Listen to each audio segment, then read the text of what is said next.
खोपोलीत महानगर गॅसच्या खोदकामामुळे मुंबई-पुणे हायवेची चाळण, अपघाताची भीती. पाण्याच्या पाईपलाईन फुटल्याने लाखो लिटर पाणी गेले वाया. खोपोलीत नगरपरिषद हद्दीतील मुंबई-पुणे हायवेवरील शेळफाटाकडून खोपोली गावात जाणाऱ्या हायवेवर दरम्यान गेल्या अनेक दिवसांपासून महानगर गॅस कंपनीचे पाईपलाईन टाकण्याचे काम सुरू आहे.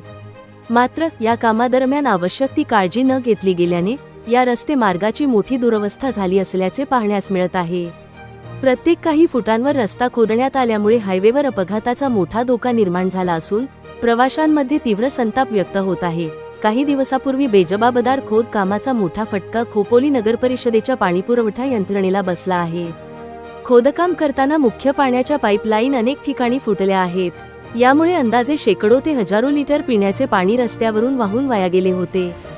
एका बाजूला नागरिकांना पाण्यासाठी संघर्ष करावा लागत असताना गॅस कंपनीच्या निष्काळजीपणामुळे होणारी ही पाण्याची नासाडी पाहून स्थानिक रहिवाशांमधून तीव्र नाराजी व्यक्त केली जात आहे. खोपोली शेळफाटा हा मार्ग अत्यंत वर्दळीचा आहे. असे असतानाही प्रत्येक काही अंतरावर रस्त्याच्या कडेला मुख्य मार्गावर मोठे खड्डे करण्यात आले आहेत. या खोद कामाच्या ठिकाणी पुरेशी सुरक्षा बॅरिकेड्स, रात्री चमकणारे यंत्रणा, धोक्याचे सूचना फलक पुरेसे लावण्यात आलेले नाहीत. त्यामुळे विशेषतः रात्रीच्या वेळी वाहन चालकांना हे खड्डे न दिसल्याने गंभीर अपघात होण्याची शक्यता वर्तवली जात आहे.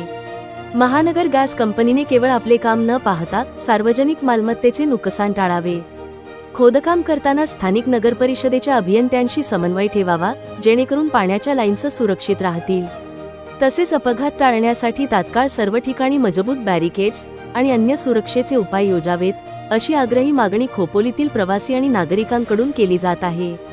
या गंभीर समस्येकडे खोपोली नगरपरिषद आणि संबंधित हायवे प्रशासन तातडीने लक्ष देणार का? याकडे आता सर्वांचे लक्ष लागले आहे.